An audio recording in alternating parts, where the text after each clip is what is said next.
નમસ્કાર દર્શક મિત્રો, સમાચાર સુપરફાસ્ટમાં તમારું સ્વાગત છે। આજના તાજા અને સૌથી મોટા સમાચાર જાણીએ તેની પહેલા ચેનલને સબસ્ક્રાઇબ કરી લેજો।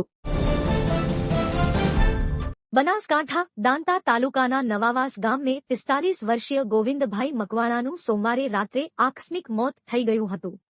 વારે પરિવારજનો ગામમાં તેમની દફનવિધિ કરવા માટે પહોંચ્યા હતા। ગામમાં તેમની દફનવિધિ માટે જગ્યા ન મળતા પરિજનોએ ગ્રામ પંચાયતને રજૂઆત કરી હતી, પરંતુ તલાટી અને સરપંચ દ્વારા તેમની ફરિયાદનો ઉકેલ ન મળતા તેઓ દાંતા પહોંચ્યા હતા। પરિજનો સ્વજનના મૃતદેહને સાથે લઈ દાંતાની મામલતદાર કચેરીએ પહોંચ્યા હતા। મોટી સંખ્યામાં કચેરી બહાર એકઠા થયેલા ન્યાયની માંગણી કરી હતી। નવા વર્ષે પેટ્રોલ થયું મોંઘું। વાહન ચાલકો માટે મોટા સમાચાર। ગુજરાતમાં વધ્યા પેટ્રોલના ભાવ, ડીઝલમાં કોઈ ફેરફાર નહીં। ગુજરાતમાં પેટ્રોલના ભાવમાં 84 પૈસાનો વધારો થયો છે, ડીઝલની કિંમતમાં કોઈ ફેરફાર થયો નથી। ટેકનિકલ ખામીના કારણે રાજ્ય સરકારનું NIC સર્વર ડાઉન થતા રાજ્યના ખેડૂતોને હાલાકીનો સામનો કરવો પડી રહ્યો છે। સર્વર ડાઉન થતા 7 થી 12 અને 8 આના ઉતારાની નકલ નીકળવાનું બંધ થઈ ગયું છે, જેને લઈને ખેડૂતોના અનેક કામ અટવાયા છે। હવામાન નિષ્ણાંત અંબાલાલ પટેલે આગાહી કરી છે કે 10-11 જાન્યુઆરીમાં ઠંડી વધી શકે છે। ઉત્તરાયણ પર ઠંડા પવનો વાઈ શકે છે।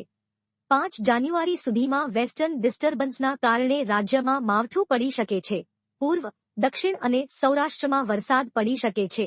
ઉત્તરાયણમાં વાદળછાયું વાતાવરણ રહી શકે છે। સામાન્ય ડિસેમ્બર કરતાં ડિસેમ્બર 2023માં ઠંડી ઓછી પડી છે।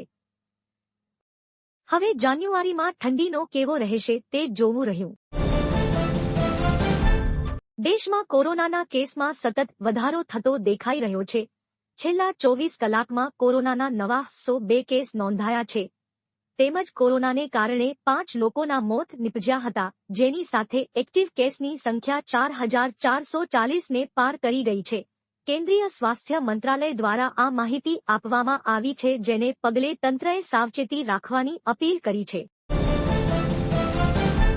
રાજસ્થાનમાં 450માં ગેસ સિલિન્ડરની જાહેરાત બાદ ગુજરાતમાં ના કાર્યકર્તાઓએ કર્યો વિરોધ।